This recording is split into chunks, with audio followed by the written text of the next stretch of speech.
when I first got here, I read the script and talked with John and made a lot of notes on the film and the characters and what was going on, and then found the two key contrasting sequences. One of which is where Woody pushes Buzz out the window.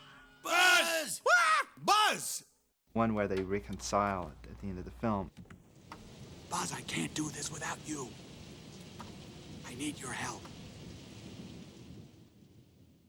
I kind of worked up a palette for those and talked to John a lot about those, and a lot of his ideas on the color for this film were from like Maxfield Parrish and illustrators like William Joyce and Kevin Hawkes and Steve Johnson, children's book illustrators.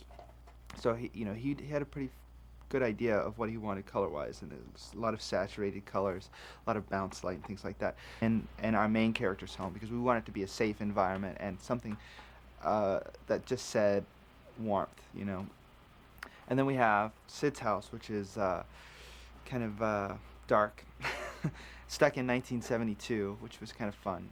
We have paneled walls, really cheap paneled walls, and avocado green sculptured carpet, and rusty beds and barbed wire on the beds, and torture devices, and and a lot of wild angles. But the biggest thing this film does to advance computer animation, I believe, is it tells a story. It tells a very simple story with really developed personalities and relationships. The story led the art direction, the lighting, the music, It challenged the technical crew on this film to things that maybe they didn't think they could do or hadn't thought of before. And then there's a lot of little technical advances on the way. I mean, there's no better way of learning new things and doing new things than just doing them, or having a problem presented that you have to solve, rather than just sitting in a room and saying, well, let's try this or let's try that. What if, oh my God, we designed something in the story that we need to do in a certain way. How do we do it? And there's nothing like challenging one of the technical directors, because they can solve anything here. They really can solve anything. But also, one of the things we tried to do with this film was to remove it from its computer look. The thing that computer does easiest is straight lines, and we have our share of straight lines because this is a film with a lot of architecture.